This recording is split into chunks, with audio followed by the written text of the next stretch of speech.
Hello, everyone, and welcome to another episode of Secrets for an Inspirational Life. I hope that you are all well today and that wherever you are in the world, there's a little bit of peace, a little bit of happiness being sprinkled your way. Now, there's a lot to be said about living in the moment. As the old Sufi saying goes, we are all children of the moment. The only real thing that we have is this present time now. The past is somewhere where we can really only walk in our memories, never with our footsteps. And the future really is something that is an uncharted territory. So to have this presence that we all can aspire to is to actually enjoy this present moment in all its fullness and glory. If we are too concerned about what has gone behind us or waits for us, we will always be on this bridge of sadness. So the most important thing, I think, especially in these times, what it has taught us is that it's important to stay with grace in this moment. Enjoy the beauty, take everything that we can, because time is so fleeting. And I am especially grateful for today's guest. I have the absolute pleasure of the company of the renowned Dr. Voice, who is Anthony Wade. He is so inspirational, as you are going to hear, and I'm so excited really to have him here today. For the past 3 decades, Anthony has helped a renowned amount of people to find their voice. He is the famed vocal coach who has trained a diverse range of TV personalities, pop stars, politicians, business leaders, international football managers, to name but a few. And he's nicknamed Dr. Voice, which Anthony will tell us why, as Anthony's passion lies in helping people use their vocal cords to maximum impact, whether that be through singing or speaking. He has recently coached Grammy Award winner Sam Smith, and one of his current pupils is The Voice winner Jermain Jackman. He's absolutely no ordinary singing vocal trainer, but he's an expert in removing the mental blocks, preventing people reaching their ultimate life goals. He's really very mystical, I have to say, and very, very good at his job. So today, he shares his absolutely incredible story and his wonderful journey. Welcome, Anthony. Hello there, and hello everyone listening. Hello. I'm very pleased to have you on here, I have to say. I'm very honoured. Well, Mimi, it's very nice to have you have asked me, because it's always nice to be able to share amongst different communities and so many different people in the world that really, truly need to connect, really. I mean, it's a connection, isn't it? This is what your podcast is to connect. And we're here to feel a connection, because otherwise, I think God or life or whatever you want to call it would have given us our own planet each, but it didn't. It stuck us on this big blue ball and put us all together so that we can share something. Indeed, and somehow we're all sort of hurtling around in space together. And this is the beauty of it, is that as much as we are all different, there is something profoundly and intrinsically connected in all of us that brings us together here. Now, you have had an incredible life. Not only that, you help people have an incredible life. And I want to take it back to the beginning, really, Anthony, in sharing with us all where it all began.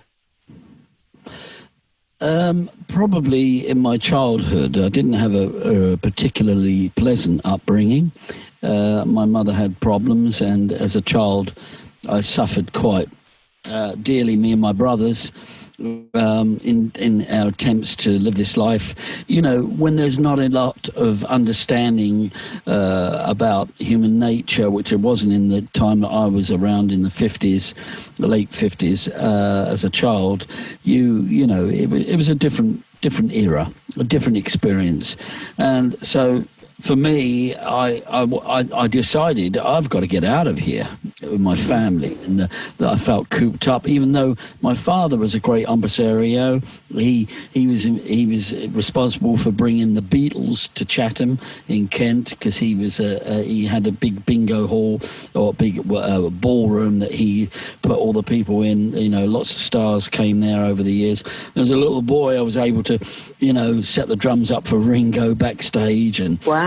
Like that. And of course, my uncle who was around, he's not my real uncle, but he lived with us on many occasions, was Ronnie Verrill, who's Britain's top jazz drummer. He drummed with Tom Jones for years. He took me along to watch Tom Jones record It's Not Unusual. So I was in the studio at the age of 14 turning the pages of my uncle's book as he's reading the drumming to Tom Jones singing It's Not Unusual. So that was a great start for me in music, that I thought, oh, isn't music incredible, you know? And look at all these people, and I was starstruck by a lot of the people. My father and my brother, who became he was in Jesus Christ Superstar. He was managed by Robert Stigwood, who did Saturday Night Fever and owned Polydor Records and was the manager of the Bee Gees. So all these things are going on around me as a child, and yet. I didn't know where I fit, you know, so I decided at 17 to hop it. So I went to Australia on the 10-pound assisted passage, and found myself on my way to a different country to try and explore who I am. Because one of the things I felt as a child, due to the suppression, was I was totally into wanting to know what God was. What is God? What is this thing? And it was presented to me in a religious instruction lesson at school, you know, Jesus and the Bible and God. And for me, I become hell-bent on that, and I become a nutter for it. In fact, I used to run around my house at the age of 12 with a Bible saying, "Devil's out," because I was so religiously inclined. And then that took me to Australia. And I really, truly didn't have this real experience of being happy. And it wasn't until I was on the boat that I met this young, beautiful, pretty lady. I was about 17. She was about 19, 20. Mm-hmm. And she was the Duchess of the boat. Everybody called her the Duchess because she was so stunningly beautiful. And apparently she liked me, and we ended up having a romance on the boat.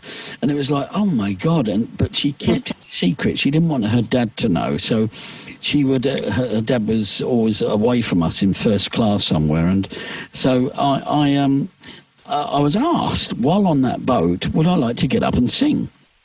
And I thought, oh, here's a chance for me to show off, which is great. So I'm going to show off to the princess and the Duchess and her dad. 2,000 people in the audience. So I went in my cabin to learn this song off, I Dreamed a Dream. And when I opened my mouth to sing, out come this sound. I dreamed I thought, what on earth is that?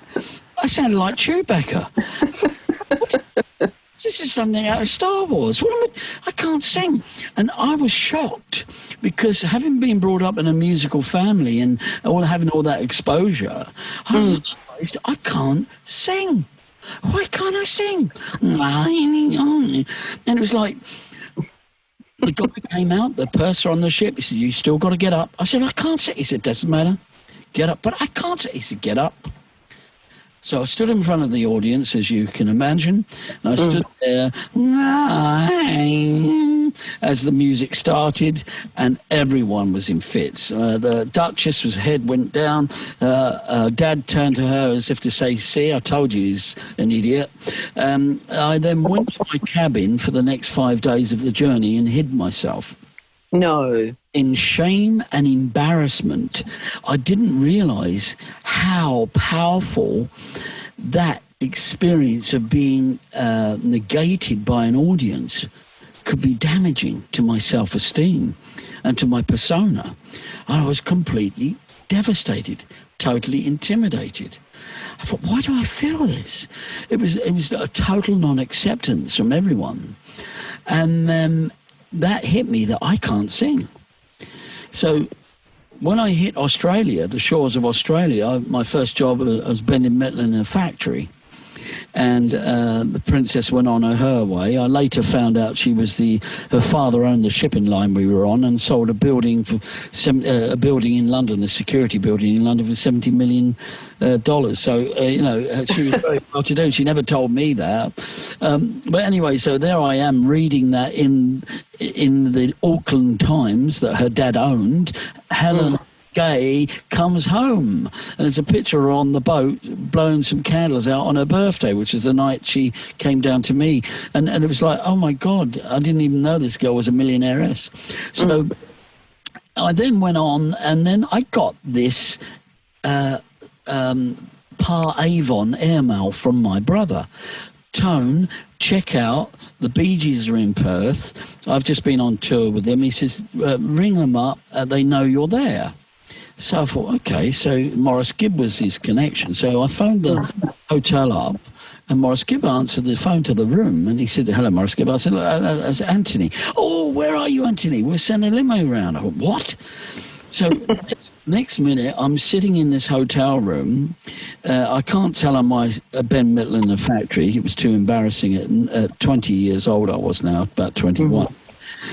And I spoke to Maurice for a while in his room, and all of a sudden he went into this space where he just sat and unfolded his whole entire life to me.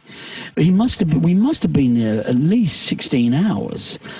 And it was just like unfolding, telling me about his loss of Lulu and what he went through. And as he's unfolding this story to me, I'm beginning to realise I've said nothing, and I'm just quiet and listening, which of course is the role, now I realise later on in life, because I did become one, the role of a therapist.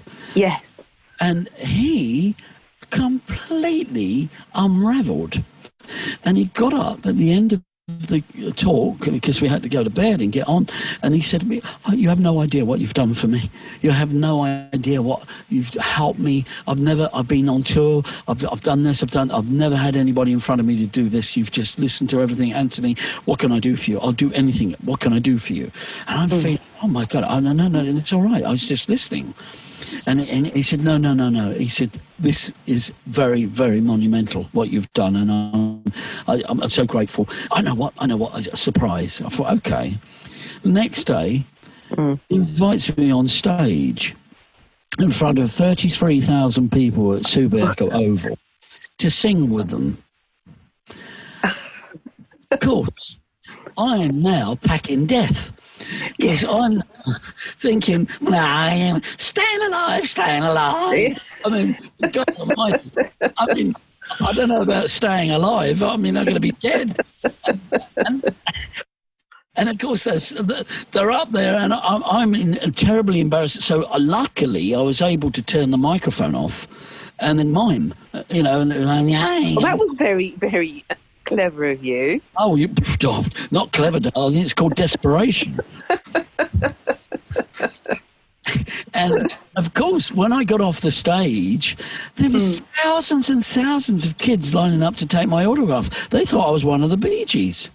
So there I am signing autographs, back to the limousine with them. They were getting the limousine, I get in last. And of course, I'm turning around signing autographs. And the Bee Gees are laughing at me because they know that I'm not in the Bee Gees, but they said, "Oh, well done, Anthony." Like, and off I drove. And it was like the next day, I was the Monday morning. I was back at work, bending metal in the factory. You can imagine, and it's like a guy came up to me and he said to me, "Hello, mate. Did you see the Bee Gees on telly last night? Did you see him? They took over the whole of Perth the weekend. Did you see it?" And I'm standing there looking at this guy, thinking, "What can I say to this guy?" He said, "Look, I got a photo of Barry Gibb getting in the limousine," and he showed me this photo, and there's the back head of my head getting in the limousine. How could I tell this guy that it was me? I couldn't. So I said, "Yeah, okay." And it was that ate me up. And that night, I went back to that hotel. Beach left Perth, and Mungo Jerry was in the hotel, and with a guy called Phil Silvers, who's well known for Sergeant Bilko, and they were all on tour. And Mungo Jerry came over to me and he said to me, "You're in the Bee Gees, aren't you?" I said, "No." He said, "Yeah, but I saw you on stage, man. I see you were brilliant." I said, No. I mean, I was faking it. I said, "I'm just a friend of Maurice Gibbs," and he asked me up. And he said, "Do you sing?" I said, "No." He said, "Well, I've got a song out at the moment, in the summertime when the weather..." Yes. Yeah. So I said, "Okay." And he says, "That's number one. And I was a carpenter 6 months ago. Why don't you take up music? Why don't you do it? Why don't you sing?" And I sat there and I listened to him. And then I went off and I thought, right, why can't I sing? So I went on this journey. And I had 10 singing teachers over a period of 5 years in my attempt to learn to sing. And no one, not one of them, could help me. And every one of them would say to me this: "Please give it up. It's not natural. You can't do it. You're not going to pull it off. You're not a natural singer. You can't sing. It's over and done." And I went, okay. So I went off very disheartened, and I thought, no, I'm not going to have this. So I practiced and practiced, and I learned things from libraries and tried things myself, and then I started to develop my own techniques. And then I realized that every singing teacher, every vocal coach on the planet, and or every star that's up there singing, they all had quite natural singing abilities. Some didn't, and we you know, like the Pogues or Bob Dylan, you know. But they were artists in their own right. But singers, real singers, were talented from a very young age. And the singing teachers could sing very well when they were about 9 or 10. So they're all bobbing up and down on the ocean of the voice, you see. And I'm looking at people bobbing up and down on the ocean of the voice who can sing, who are all great, who are all prodigies, and I wasn't. So I dived to the bottom of the ocean. And I found some pearls. And I built a ladder. And on this ladder, each rung of that ladder was this technique, that technique. By the time I get to the fourth, fifth ladder, I see there's a rung missing in someone like Adele. When I heard her sing, I could tell she was going to lose her voice in 9 months. So I immediately went on to her management and said, "Look, she's going to lose her voice in 9 months." They said, "Mind your own business. You don't know what you're talking about. She's got a vocal coach. Thank you very much." Okay. 9 months to that day, she lost her voice. And then I realized I had insights and perceptions of the voice that general singing teachers and vocal coaches have not explored, so they didn't go to the depth of the ocean of this. And it was then I realized, when I took Sam Smith on, that a young boy came in the studio, and it was more his attitude and the way he thought that was blocking his progress, and he couldn't hit certain notes. Because the reason why you can't hit a certain note, or the reason why you don't feel comfortable about your voice, it's not got anything to do with your voice.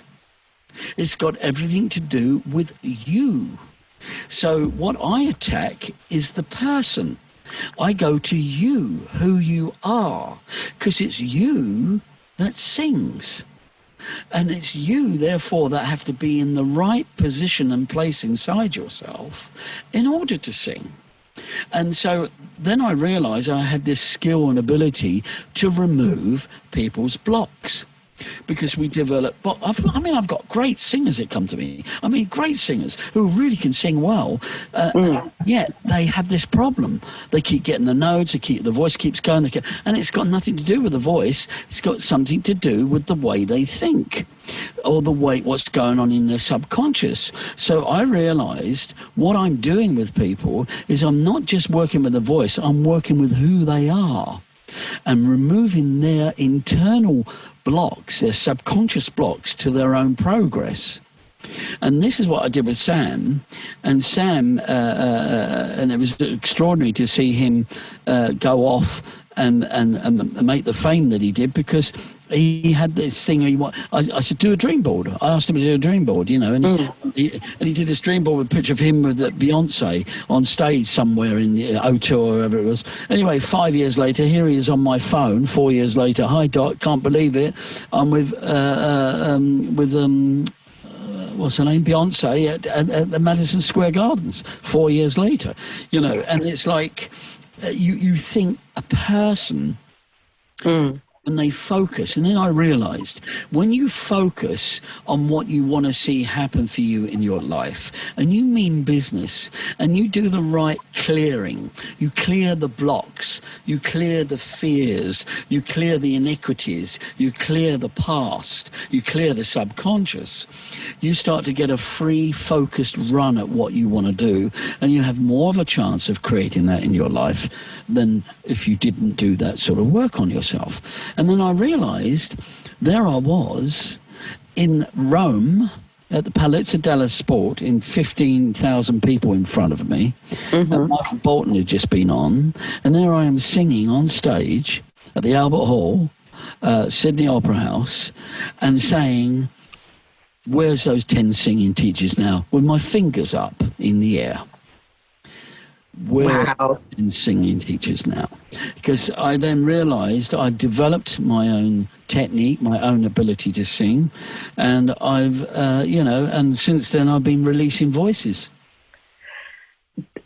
What an incredible story, I have to say. And as I said to you, I'm really fascinated with it, Anthony. And tell us more about this, because everybody thinks it's about developing the voice. But no one really has ever said, that I ever heard, that it's actually about developing, in effect, that person. And that's what I'd like to know a little bit more about, these blockages, because I've seen a lot of the stuff that you have done, and there have been people on there that really can hardly speak. There was a lady, for the listeners out there, who really had difficulty in speaking. And after session with Anthony, she could speak clearly again. That's what interests me. How do you do that without revealing, obviously, your secrets? But what is that all about? Well, it's not a secret. It's simple. You see, this woman in particular, you're talking about 9 years, she's been a teacher, and she can't phonate. She can't, and she's like that all the time. Anyway, and she's doing this. And she had 4 laryngologists, 3 speech therapists, and 2 singing teachers over a period of 9 years in her attempts to try and get her to phonate, to make sound. And she couldn't do it. And so when she came into my studio, I listened intently to her. And then I listened. As I was listening, I could see this was got nothing to do with the vocal cords at all. And it was something to do with the psychology of her thinking. And when I discovered with her, through questioning, that this happened after her grandmother died. Right, okay. Her voice went. I then went into that with her and helped her express the emotion of that. As soon as she released the emotion of that, then I gave her these techniques, which are specific techniques which get the chords to come together in a particular way. And she did this, and the voice started to phonate perfectly. And she said to me, "Oh my God." How long did that take, Anthony? That took an hour. Just amazing. You know, and I've had quite a few people since then. I've had some very high-powered singers come to me who've been singing for 9 years on tour around the world. You know, and they've been told they've got the nodes and they're never going to sing again, and you know, give up singing now while you can, da da da da, and all this. And apparently, this woman, this girl, she came to me, and she's gone back to her 4 laryngologists and says, look, I'm singing every day, because I've been to Dr. Voice. You know, and the reason is, I mean, that's why I call myself Dr. Voice. You say, why do I call myself Dr. Voice? Is because I have the insight or the ability to listen to someone's voice, and I intuitively pick up on what's happened to you in your life. Because do you really? How? For example, in your larynx,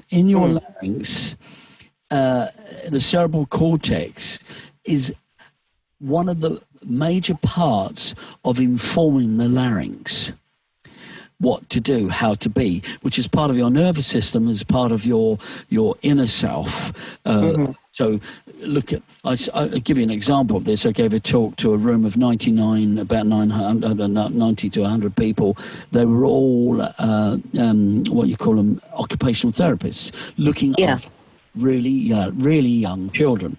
And I asked them the question, do you ever, any of you, and most of them were women there, and I asked them because it was a woman's event, and do you, any of you, get any of your children to stand up to speak out loud when they read? Do you get them to read a book? Do you get them to do this in front of each other? And a lot of them say no, because we have to deal with them individually, and we haven't done, and we don't. I said, well, let me explain one thing. If you were able to take one of those children at 4 or 5 who could just started to read, it was 6, 7 years old, whatever, you will enable that child to feel their larynx vibrate out of their mouth as they're looking around the room and everyone's listening to that sound that comes out of their body, and their cerebral cortex opens up like a blooming flower. And what they do, they feel this extraordinary feeling.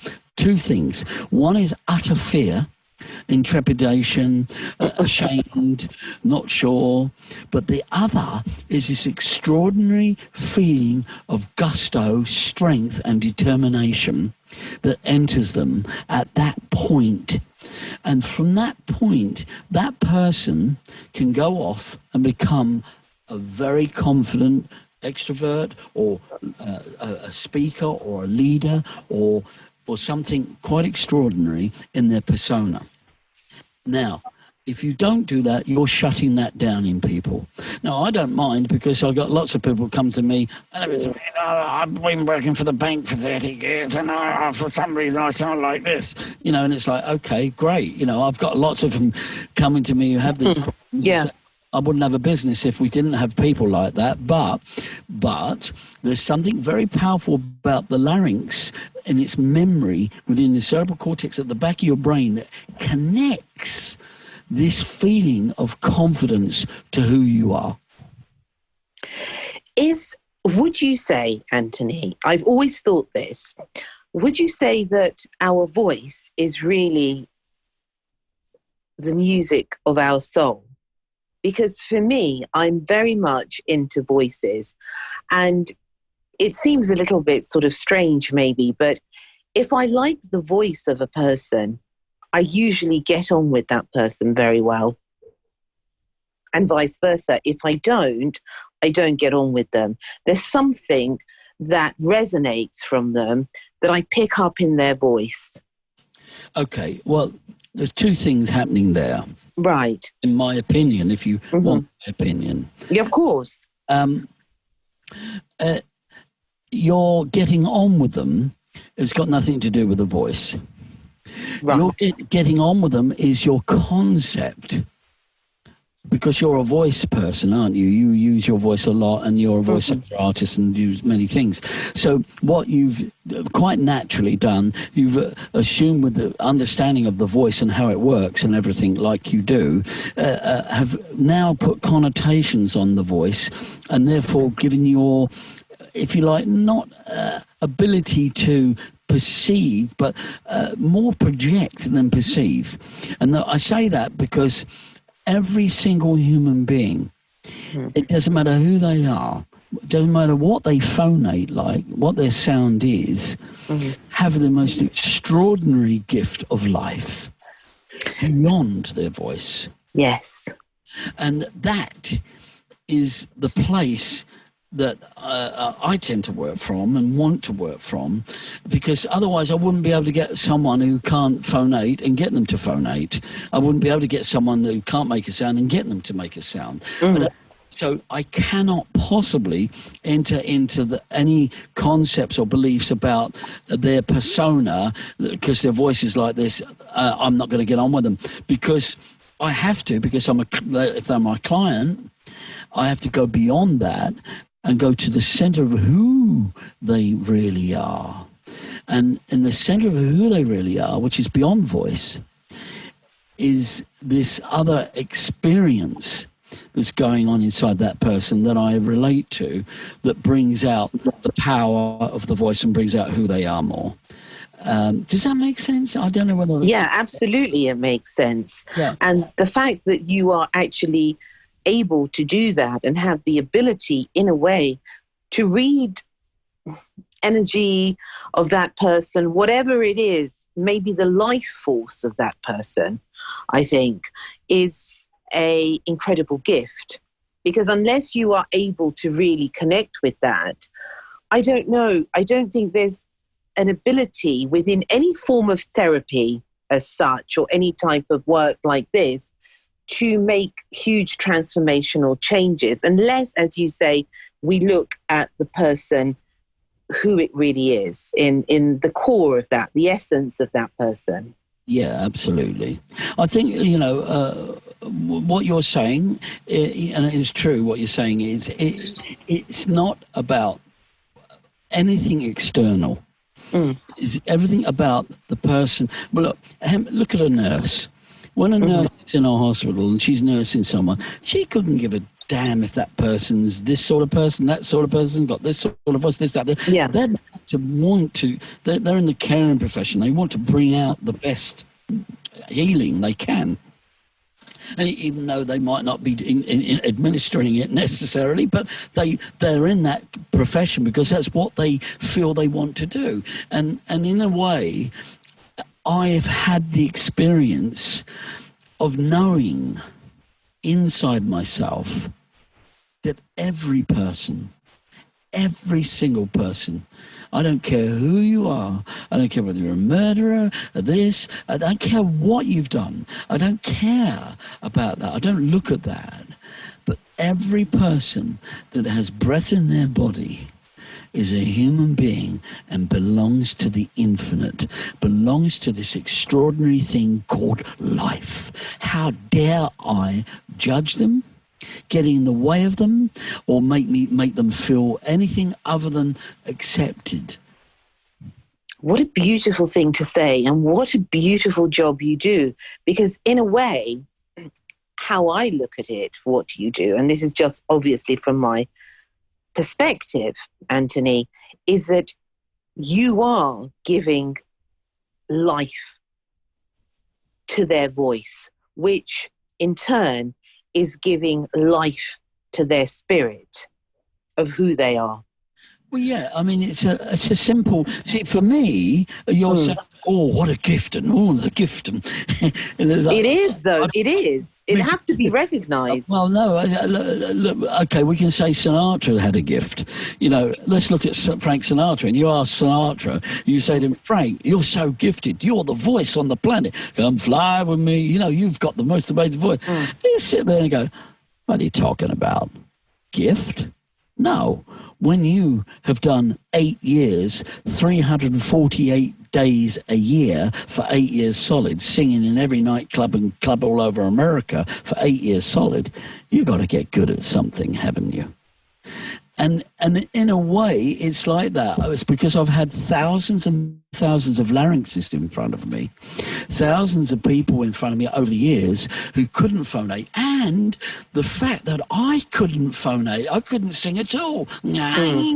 It's terrible, you know, and it's like, well, that's why I can take deaf people, I can take people with cerebral palsy and get them to sing beyond their wildest imagination, because I've gone to the depth of the ocean in my inabilities and found through that ladder things, coping mechanisms, strategies, techniques, vocal things to do for someone to hold on to, which actually pulls them out of the mess and gets them to where they need to go. So that's all it is. It's because of the extensive time spent with so many people.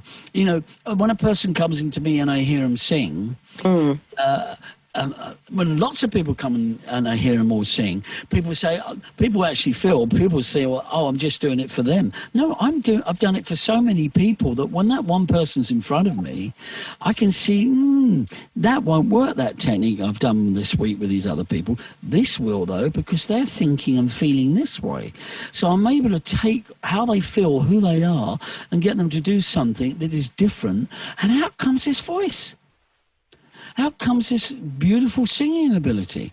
You know, I had recently a young man from Lion King and come in, and when he sang Amazing Grace, and it was really powerful, and it was really up there, and it was like, I mean, it was an amazing voice, there's no doubt about it, but I could feel he wasn't being with himself. He wasn't being who he really is. And I said, can you just hold up for a minute? Would you just do this for me? Go. Nun, nun, nun, nun, nun, nun. Just do that. What? I said, just do that. Nun, nun, nun, nun, nun, nun. Can you do that? And he went, okay. And he did that. And after about half an hour of me tuning him into that, I said, now, can you feel something? And in the end, he was like, nun, nun, nun, nun, nun, nun. He could feel. I said, it's like a cello. Can you feel that? It's like a violin. He went, yes. And I said, that's who you are in there. Now, love that and then sing. He burst into tears. Wow. I've never heard myself sing like this in my life. And for 10 years of singing in The Lion King. So, you know, it's like, and it doesn't matter who you are. I mean, I've always said this, if Celine Dion coming to me tomorrow, I will show her a technique to get her singing a note she never dreamt she could get. Because, you know, she's not got thousands of larynxes in front of her or done the work that I've done in terms of uncovering that mystery, if you like, as you call it. But it's not just a clear perception for me because I've spent a lot of time in that area. Now, I know also, Anthony, that you have spent a lot of time with a lot of different people and teaching a lot of different people. What is, if there is, a thread that runs through everyone? Because we were talking about this earlier before, you know, we came and started doing the podcast about people wanting to sing. And I said to you, as far as every single person that I've ever met has always said to me, I would love to be a singer. Yeah. Okay, so here's what's interesting. First, let's track back a little bit to what you were just saying a moment about the what I do and my talent, all this stuff. When it comes down to it, and I'm going to unveil this now to you because I think it's very interesting. It's very powerful because you've voiced it already, and I want to really capitalize on what you said earlier. Here it is. It was like I was asked to go on a TV show called All Together Now, and I was a judge on that show for BBC with Jerry Hannawell and, you know, Rob Beckett, the comedian. And before I went on the TV show, they interviewed me. Shine TV, who made the program, interviewed me. So I'm sitting there with Endemol, the head of Endemol, sitting there, all these top producers. And I said, what's the biggest thing you've ever done in your life, Dr. Voice? What would you say your highest achievement is? And I sat there and I thought about it, and I thought I could go through so many things. You conducted the Philharmonic Orchestra, written music for television, this and that. So many things I could recite to him. But I thought, hang on, wait a minute. what's the biggest thing I've truly have achieved? I said, you really want to know the answer to that question? And they said, yeah. I think what I've achieved is the ability to accrue nothing but unconditional love for every single person that sits in front of me. Meaning I have no agenda, I have no ulterior motive, only the fact that I want to take them to a place perhaps they've never been before or are familiar with or want to expand upon, and that I have the skills to do that. That's what I feel I've achieved. And basically, based on that feeling, is when I look at what you were saying just then, that why is that? Why is that so innate in me? Is because the time accrued, and also the perception of why do people want to sing? Why do we want to do this? Now, why is there 38 television programs worldwide, primetime television, everywhere in every country, from Germany, Britain's Got Talent, to Australia's Got Talent, they're everywhere. The Voice in America, The Voice everywhere. Every country, even Africa, in the jungle, you'll find they've got the TV on and they're watching primetime television before the COVID, of course, but primetime television would be The Voice, Britain's Got Talent, or some other countries got talent. It doesn't matter what it was all about The Voice. There was no program on how to become a lawyer. There's no program on there how to become anything else other than primetime television singing. Why? And most of the kids that come to me now, and who are 15, 16-year-olds, or even 9 or 10, their parents bring them to me, the reason why they all want to learn to sing is because they're waddling in their little nappies in front of the X Factor when they were little kids. And they were just like taken in by the fact that someone's on stage being able to express themselves. And what does a child want to do? It wants to express itself. And what does the child in any of us want to do? It wants to express itself. So guess what? The first thing that ever happened to you, me, or any human being listening to this today, and I hope you go with me on one of the techniques I'll show you on breathing. The first thing that ever happened to any of us is we took a breath in.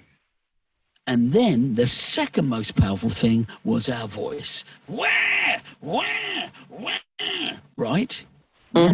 They're the two most powerful, significant things that happen to us in our coming into this life in a human body. It's a very powerful moment. Now, what happens, we grow up and we distance ourselves from that sound based on conditioning, and we look at other characters around us, parents, significant others, whoever, and we try to emulate or create an identity of our own character by learning from our parents or people around us. So what we tend to do is mimic and copy the sound of everyone else around us. By doing that, we create this persona and identity based on all the people we've listened to and not on our own voice.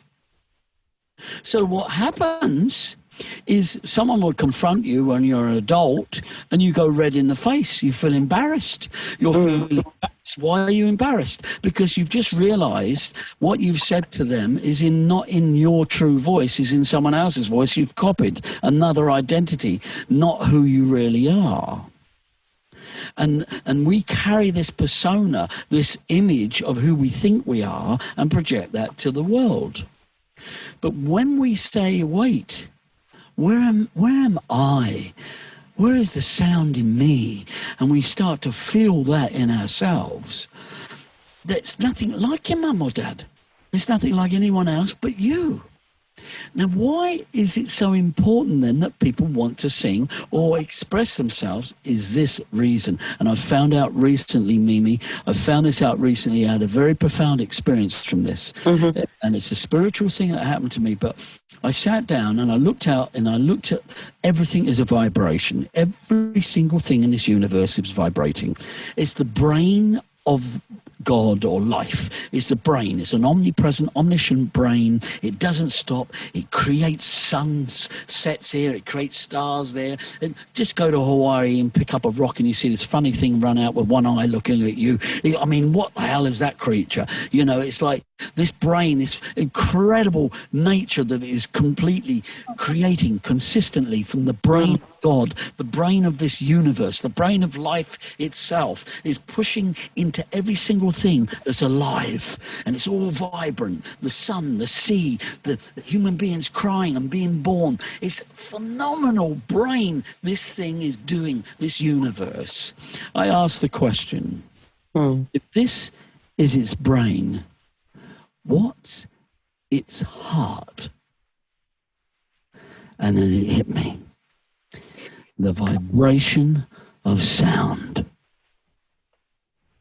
is the heart of the universe, is the heart of God.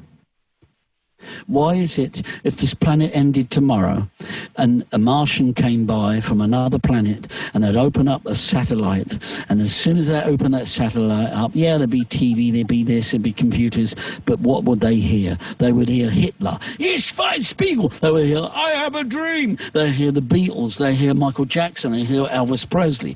Why would they be hearing this in this spaceship? Why? Because it's the only representation of what did we sound like? Who were we? That's why the voice matters. Because the voice in us is attached to the universal power. Now, here's a sound for you, okay? This is called the central sound beam.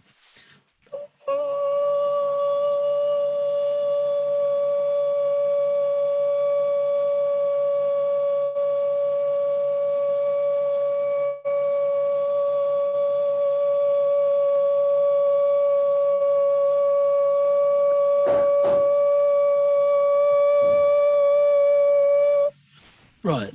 Now, I didn't take a breath in to do that, and I didn't push it. I just let it go. Inside your body, there's a sound which is attached to who you really are. I just emulated that then.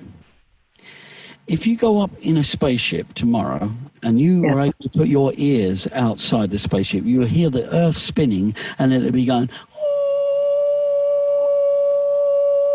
making that very sound. C, the healing vibration of C. Right? Now, this is just absolutely phenomenal. But this is the heart of God. Now, I love it. I love it. I love it. I love it. I'm smiling as you're talking, and there is a resonance of truth, of beauty. It's everything. It's the celestial, it's the human, it's the animal, it's the core and the essence of everything in existence. Absolutely. Is in the sound. Yes. Now, here's what's interesting. If you were to, and it's a vibration. If you had a caveman, caveman in a room, and he's on the wall is this big painting of thousands and millions of people in an audience, and on the stage it will have a picture of someone with a microphone with a light behind them. Now the caveman's looking at all these thousands of people, and the caveman's looking at this one person isolated on the stage with a light behind them with a microphone in their hand. It's a picture to him, he's never seen it before. Now, that could be a picture of Beyonce or Sam Smith on that stage. But he looks at the audience, he looks at the person on the stage, and he points to the person on the stage in his ugh-ugh voice, and he goes, "Oh, that's a God. That's a God." Why would he do that? Because that one person is making sound and affecting the vibrational quality of everyone in that audience. Yes. That's why we all want to sing. Because we all want to be in vibration, in harmony with our own essence. That's why we want to be expressive. so we can feel our own energy in our tones. Speak, share, give. You know, it's an extraordinary thing that we can even make sound. Two vocal cords vibrating together with air. Your vocal cords will not work without air. Wait for it. What do we mean air? Breath. Wait for it. What do we mean breath? Breath hits the vocal cords, they vibrate. Sound comes forth. This is the human being's connection to itself, in being able to hear itself, to realize itself, to understand itself, is through the vibration that it gives through its vocal cords. From the air, which I said at the beginning, that take a breath in and the voice goes, wah, like a baby. There you are. There you have it. The breath, then the voice. Now, what's incredible about this breath and the voice is this. The breath in you is the most extraordinary power on earth, because that's what makes voice work. Now, life says to us this: you took a breath, you're here. One day you will expel a breath and you will no longer be here. I'm something to do with that, dummy. Wake up to your breathing mechanism. Wake up to the sound in you. Now, I'd like everybody to do this at home who possibly can do this right now. I'm going to take you a little bit into a breathing mechanism within yourself so you can feel this breath inside you. And what I want you to do, I want you to put your tongue on the roof of your mouth, backwards at the roof of the mouth where the palate is. And just breathe in with through your nose. So you breathe in through your nose. You'll feel as you breathe in through your nose only, with the tongue on the roof of your mouth, it's quite tight. In fact, you'll find your stomach may expand or your ribs may expand. Something may happen down there. Now, what we're going to get you to do is now open the mouth and put the tongue on the roof of the mouth and breathe in through your nasal passages only, with the mouth open, but don't breathe in through the mouth, breathe in through the nose only. So allow the air to escape through the nostrils, and then I want you to imagine your belly in front of you. I want you to see your belly, look down at your belly, and put a plunger on it. I want you to put a plunger like you get from the sink, and I want you to pull the belly forward as you breathe in through your nostrils only, tongue on the roof of the mouth, mouth open, and feel the air fill up your belly only. So here we go. Blow the air out your body first. Put on the sucker on your belly, that plunger. Pull it forward, tongue on the roof of the mouth, mouth open. Suck the air in through the nose quietly, and feel the air escape down the nostrils into the belly. So the actual air is going straight from nostrils, straight to belly. Nothing in the way. Blow the air out again. Pull the plunger forward. Air going in through the nasal, tongue on the roof of the mouth. Mouth open, please.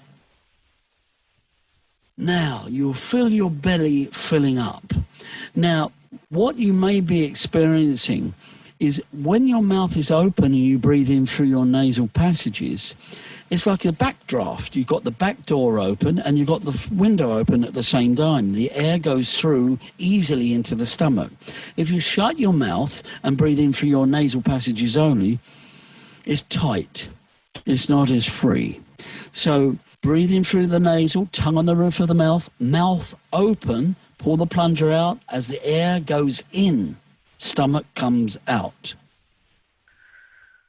Filling up that belly with oxygen. Now, as you're doing this, I challenge any one of you listening, if you are able to do this 20 times every hour of the day, by the end of the week, it would have transformed your life. You would be seeing things differently. You would be feeling different experiences in your body. Your understanding of yourself will change. Your perception of things will change. And you'll be feeling so much more clearer and alive in who you are. And how often should one try this, Anthony? If you did this 20 times.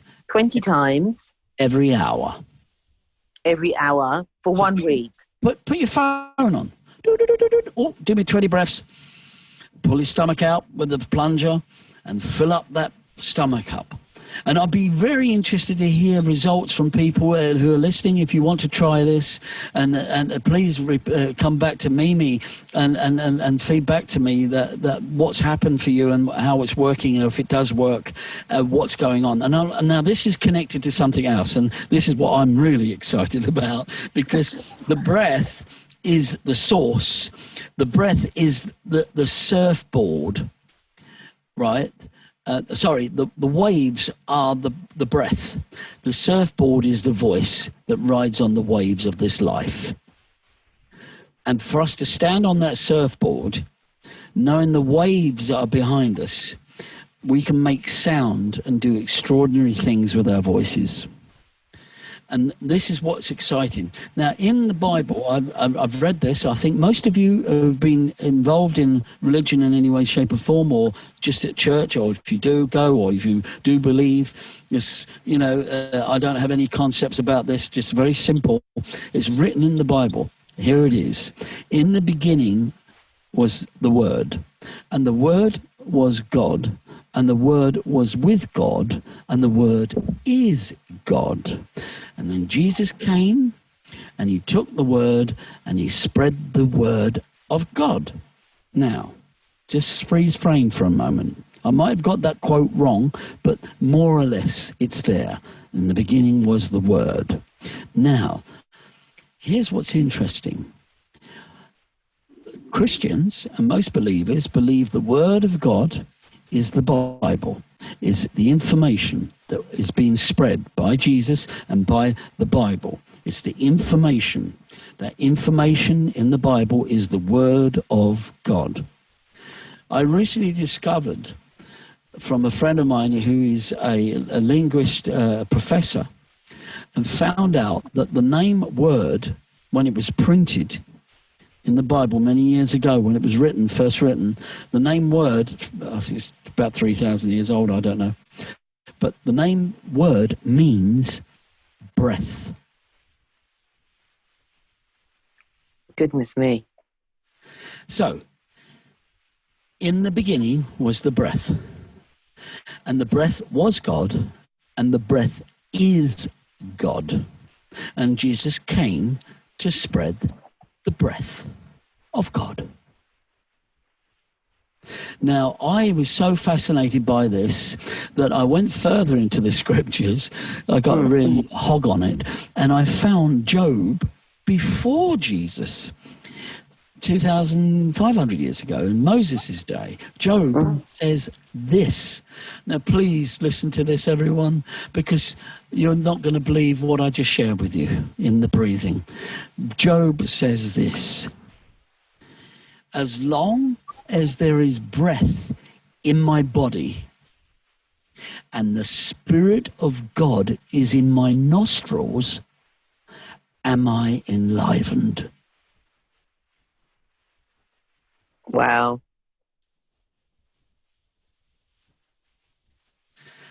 That blew me away. And I've been teaching this breathing for 30 odd years, not realizing what I'm teaching. It's amazing. And this is why people change. When you say, how do you get people to change? Well, I attach them to their breathing, attach them to their voice, and all of a sudden they connect to something else in them they've never bothered to do, or didn't know what to do, or didn't know how to do, and therefore they start perceiving life and perception of who they are in a totally different light. Would you say, in a way, Anthony, you're connecting them back to God, or their awareness of God?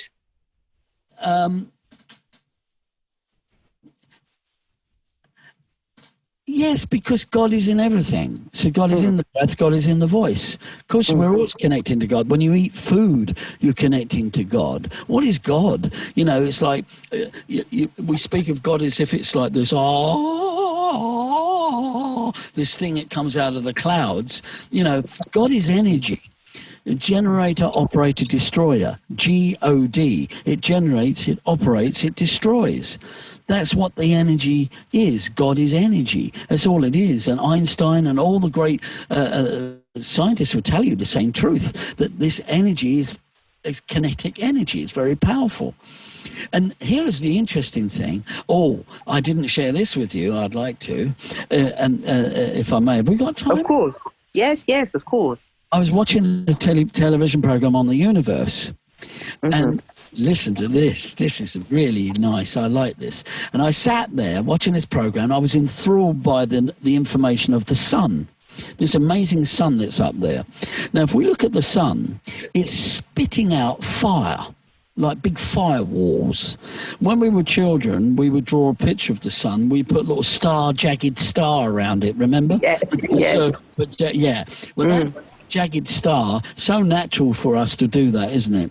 And yet, that jagged bit that comes out, when the cameras go in, the scientists today go in with the cameras, you see a whiplash of fire coming from the sun millions of times all over the sun, non-stop.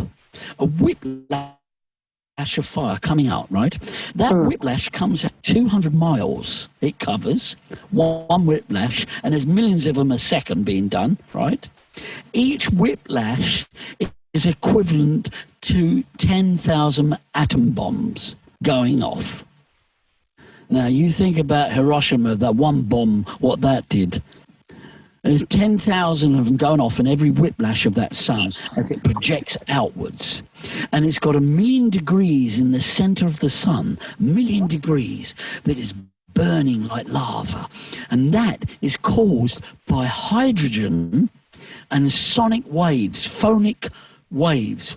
There's this phonic waves that hits the hydrogen that creates the explosion, rather like what an atomic bomb does anyway, and the sun bursts into 1,000,000 degrees and is constantly effervescent, pushing out that energy, giving life. And then I heard the scientists say, we believe what moves the sonic phonic energy towards the hydrogen to make this happen is sound.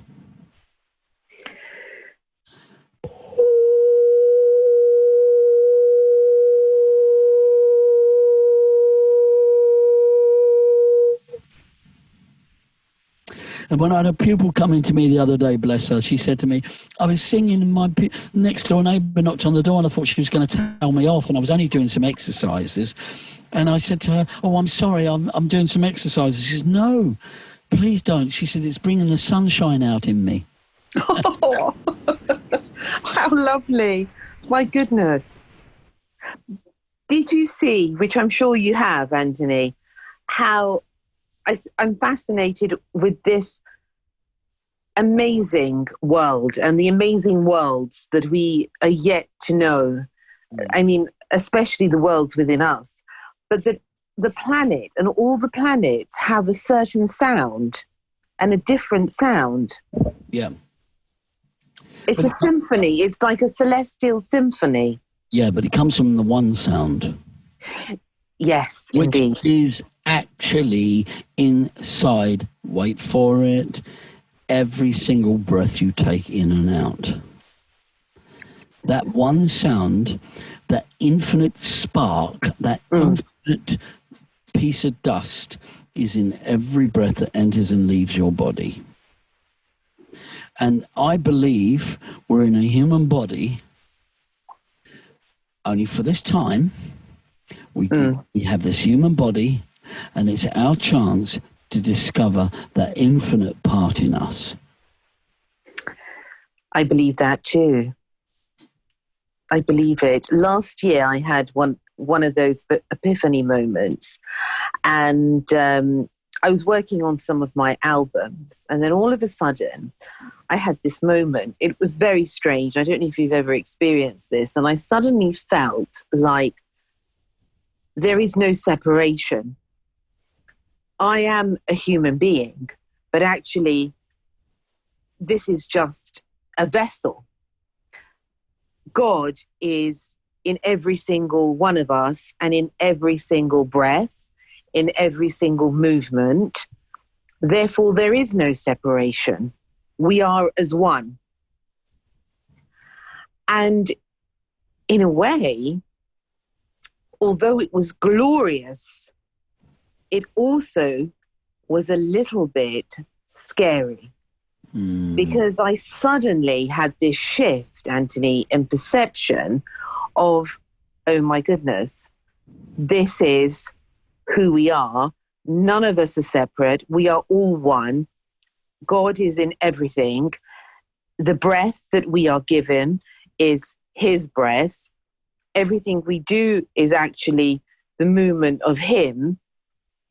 And it was one of those really surreal moments when you actually glimpse infinity just for the blink of a second, you know, and your life can't ever be the same. No. The fear you speak of, yes, is based on not knowing, not associating enough with. So you have 750 breaths in an hour. I know because I've counted them approximately. Everyone has 750 breaths in an hour. How many are we conscious of? How many do we feel enter and leave us with appreciation and gratitude that it's doing so? And that is making friends with the infinite. And therefore, that will remove all fear. All separate. And how do you do that? How would you? I just shared it with you. 20 people will, okay, you can 20 times every hour is a start. And would you do that for 1 week to try it? Listen, I did it for 10 years, 8 hours a day when I was in an ashram. I mean, the thing is, when you connect with this breathing mechanism, which is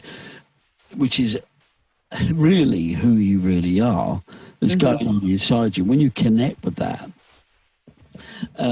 you start realizing that that you don't want to be separate from it. And so what happens, you build a momentum, but it takes great practice and focus. I've just asked all you people listening now who are ever listening to do 20 times every hour. Not many of you will be able to cope with that. It takes great practice. It's like, oh, yeah, I could do that. You won't remember. People just don't remember. And the reason why we won't remember is because the mind in us, our mind, is very powerful. It's very fast. Don't think of the colour red. What do you go and do? It's so subtle. The mind is so fast and so subtle. It's running out every day. That's why, we get distracted so quickly. Did you know that the distraction in a human being about 30 years ago was recorded, and it was 20 minutes, I think. We have the ability to focus for 20 minutes and no more. That's about 30 years ago. And they measured also that of a goldfish at that time, 30 years ago. How long does a goldfish stay mesmerized for? 7 seconds. That's all a goldfish can do, right? They've measured recently, scientifically proved that now our attention, today, 30 years later, you have a guess, Mimi, how long we're able to focus for? 30 seconds. Less than the goldfish. Oh, I believe that. Yeah. And so when I ask you to be with your breath, watch the challenge that goes on. And here's the problem. The mind is an absence. Mind is absence of love. And when the mind is playing with you, it takes you to the subconscious, and your subconscious puts you in a courtroom, and it says to you, "Oh, you're no good at this. Oh, you're no good at that. Oh, no, look, Your Honour, look," and tries to put you away. It takes you to court and has all this evidence on you, and you're sitting there, the victim, in the dock, thinking, "Oh my God, it's true though. I am like that." And if you sit there and agree with it, you've just bought yourself a prison sentence. So, because this subconscious mind is consistently trying to take you to court.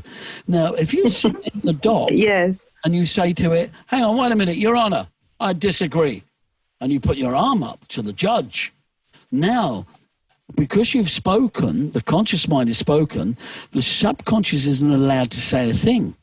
And the judge says, "Yes," and the subconscious might try and say something. The judge, "Shut it up. Shut up." Yes.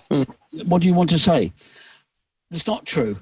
What they're saying is not true. I don't believe this. I don't believe that. I've moved on. I've changed. I'm doing this. I'm doing that. And as soon as you do that, the judge goes, "Case dismissed." Bangs the hammer. Because you've taken control with your conscious mind. Now, the root of everyone's problem is we don't take control of our conscious mind. Our subconscious is running our life and keeps putting us into court with this evidence and that evidence and this evidence, and we believe it. And the problem is with believing this thing, this very same thing is the same thing that says, "Go on, have that cake. It's got cream on. It's really nice." And then you eat it, and then the same thing says to you, "What do you eat that for? Now you feel sick." Hello. This is your best friend. This is running our lives. So when you start, now the only thing that's more powerful than your mind, this is incredible, because your mind is one notch down from being omnipresent. It's a powerful force. You can't control your mind. It's like trying to get in a ring with Mike Tyson. You're not going to win. It would beat the hell out of you. However, because it's too subtle, it's like trying to tie a rope up, an elephant up with a piece of cotton. He's just going to pull away. You know, trying to tie an ant up with a large rope. It won't. You can't. The mind is too powerful. But there's one thing more powerful than the mind, and therefore is more subtler than the mind, and has the power to control the mind. And the mind has to sit in the corner like a naughty little boy and shut the hell up. And that is your breath. Your breath is more subtle and more attuned to who you are than the mind is. So when you're with your breath and you follow your breath, the mind has to go bye-byes. That's very powerful advice and very powerful wisdom. And, you know, when we were doing the exercise earlier, Anthony, and the two different things, one with the mouth closed and one with the mouth open. Yeah. For me, I felt very suppressed with the mouth closed. Yeah. And there was a sort of feeling of wanting to be free. As soon as we did the exercise with the mouth open, it somehow made me feel part of the energy of the room, of the energy of the road. I felt free. Yes. That's like, as I said, the back door being open as the window at the same time. You've got a backdraft going through. Now, why tongue on the roof of the mouth? Because when you were a baby, when you were born, when you come out of the womb, you've got your tongue on the roof of your mouth. And the doctors go, "Oh dear," and they pull it out because they think you're going to choke. Thanks, Doc. Thank you very much, Doctor. You have now taught me to breathe axillary breathing, not deep diaphragmatic breathing, for the rest of my life. And you see, when you breathe shallow, most people breathe shallow. Anybody listening to this now, if you've not got your tongue on the roof of your mouth and you're not breathing into your nasal passages, I will guarantee you are breathing shallow, which means shallow breathing is creating more stress in you, more thinking, more judgment. You know, you'll be sitting there, this guy, I don't know what he's talking about. Oh, I'm not sure. Oh, I think it's a load of old rubbish. Oh, blah, blah. All sorts of things will be coming up in your mind. But if you were still enough, long enough, and stayed with your breathing mechanism, you would start to feel something in yourself, and you will be able to listen and absorb something which may be truthful to you or not. And you could, you know, I'm not the All Cure American Roadshow. I'm not going around doing this. This is something I've been asked on a podcast to share a bit of my truth and experience. And, you know, albeit whatever it is for you, if it's useful, great. You know, it's not about, oh no, you've got to believe in what I say and da-da-da-da. No, it's a simple thing. You breathe in and out. I've just discovered from my own years of practicing that by breathing in and out in a right way, in a way that's more useful to me, shuts my mind up. It comes in a little story, just a very quick story. This guy goes to India and he sees this saint, and the saint says to him, don't touch lamp. And he says, no, I want to touch this lamp. No, don't touch lamp. This Indian guy, and he says, and this guy rubs the lamp, and the saint runs off. As they rubs the lamp, this big genie comes out, and it says, give me something to do or I'll eat you up. And he says, loads of cars. In a moment, 1,000 cars were there, every make in the world. Give me something to do, I'll eat you up. Loads of food, banquet of food. He couldn't even have time to put it in his mouth. And they, give me something to do, I'll eat you up. Loads of women, castles, houses. And it didn't matter what it was. Within 30 seconds, this guy is ready to be eaten by this thing. And he's thought of everything he can. He couldn't think of anything else. So he turned around to the saint, came back. He said, saint, what do I do? He said, I told you not to touch lamp. He says, what do I do? Tell genie. One more request. Tell genie to go up and down the pole until you tell him to stop. And then you're free of genie. Put him on the pole until you tell him to stop. So you put the genie on the pole. Now the moral of this story is this. The breath is the pole. The genie is your mind. Oh my goodness. You know, I feel like I'm in 1001 Arabian Nights now. I've just done that journey with you, you know. I really do. And, you know, you end it with a genie, of course. I don't know. This has been an absolute experience of my life, I have to say, Anthony, because you have, in an hour or so, encapsulated, you know, so many secrets of life that I'm sure I will take away with me and the listeners as well, because it's been beautifully put. And I'm really, really grateful to you for coming on today. And I'm going to try that exercise. You know, I'm going to try 3 days. I'm going to be realistic. Yeah. And I'm going to try it. I really am. Starting from tonight, I will try it. And I'm going to let you know how I get on after 3 days. Because it was so different. That difference in feeling so oppressed to feeling free enough, as if lifting to fly and becoming part of everything, was so profound. Well, here's the thing. Let's look at it scientifically and simply, not too mystical and or religious looking. Let's look at it very simply and scientifically. I gave a talk to a room full of doctors not so long ago, and I said to the doctors, what's the biggest killer on the planet? And they all put their hands up. Everybody was, anxious to tell me. I said, well, what's the biggest killer on the planet? They said, stress. Stress, thank you. Stress where? Stress in your mental self? No, stress everywhere. Stress in your organs, stress. I said, would it be fair enough to say, gentlemen, that stress is a chemical?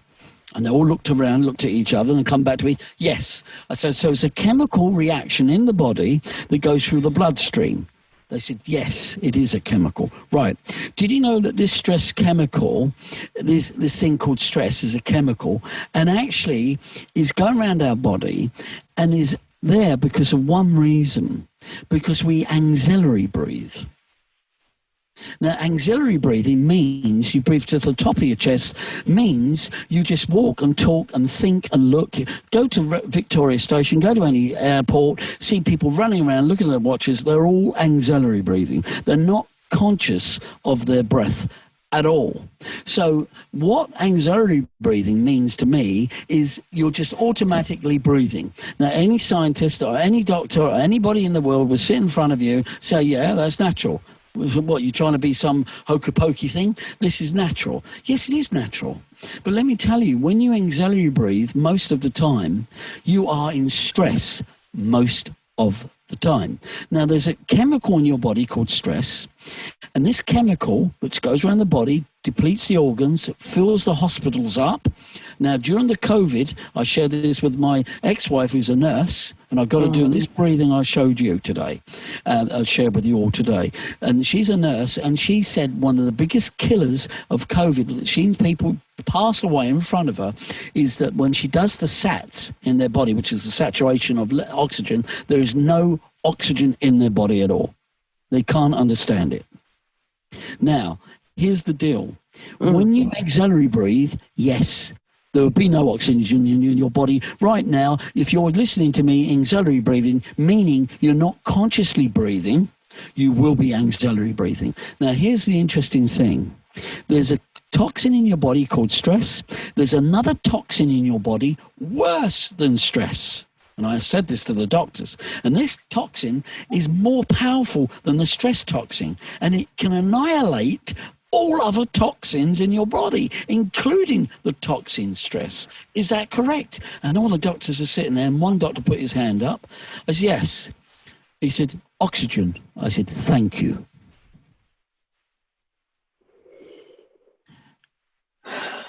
The chemical oxygen has power to annihilate the chemical stress in your body.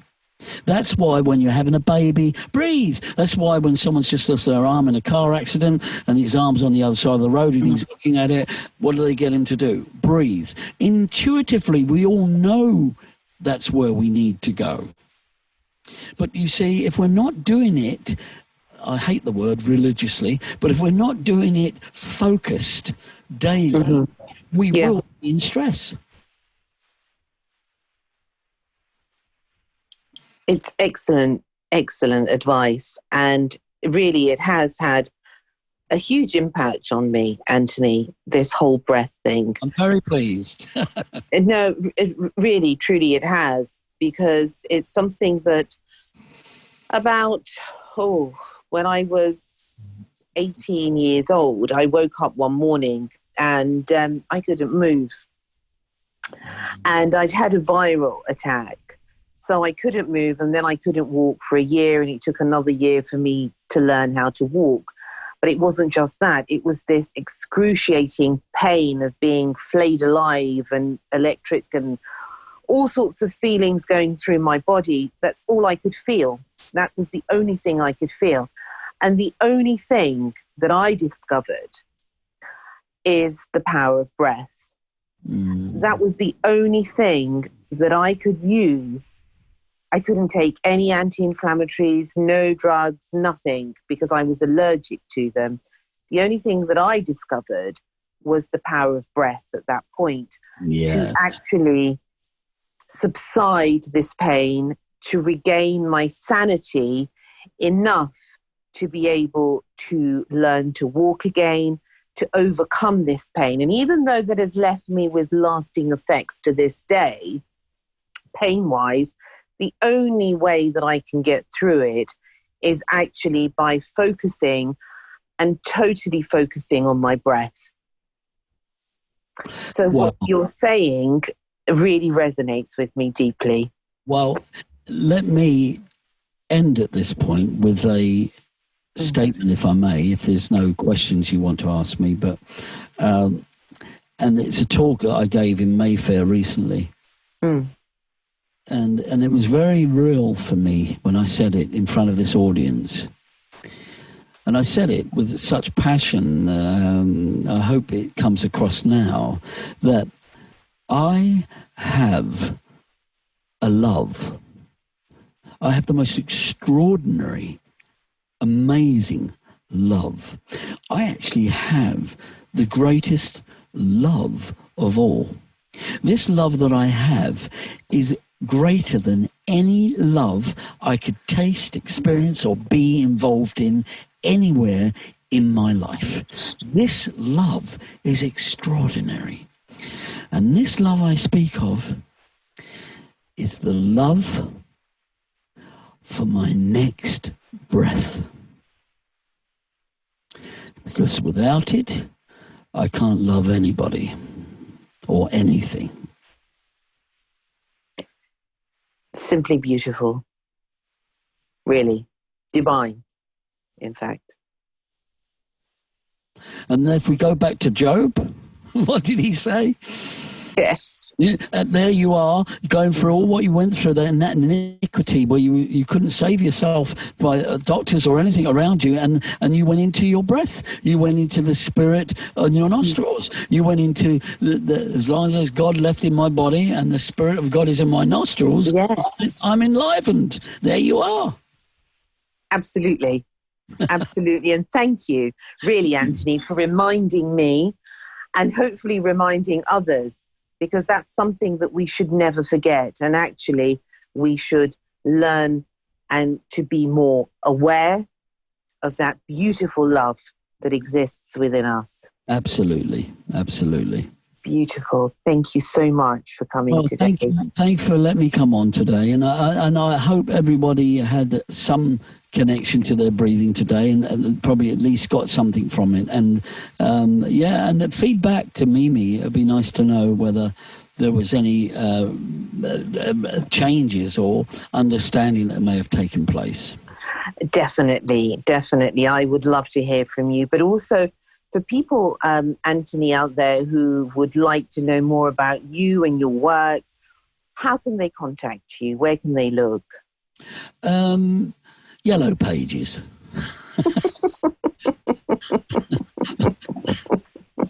Does that still exist? I had to say that because I have had calls from the Yellow Pages, funny enough. Okay.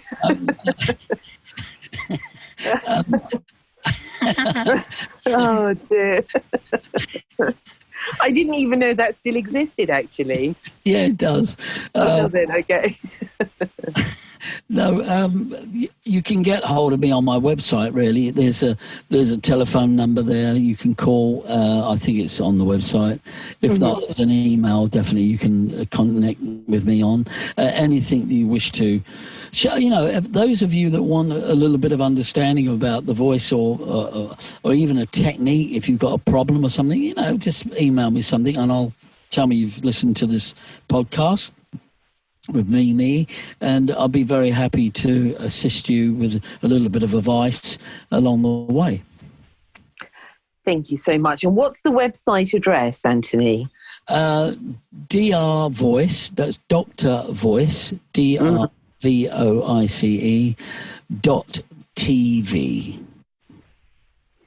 Okay.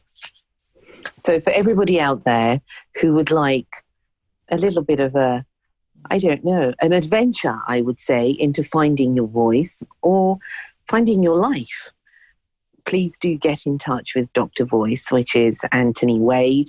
And I thank you again for gracing us with this beautiful presence of yours, Anthony.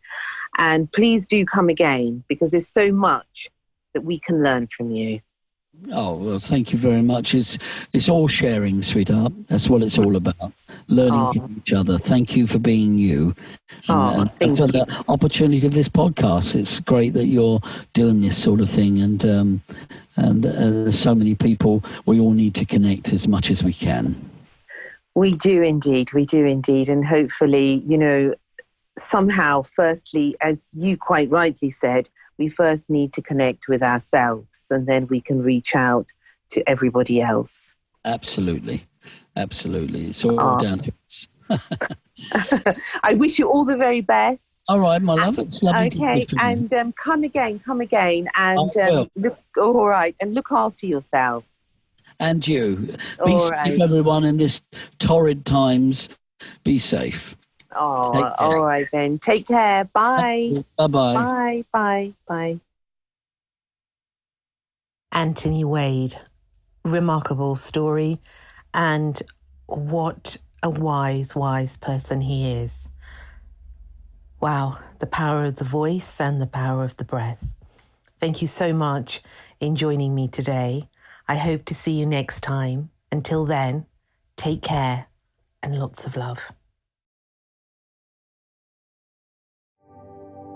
Thank you for listening to Secrets for an Inspirational Life, brought to you by your host, Mimi Novic.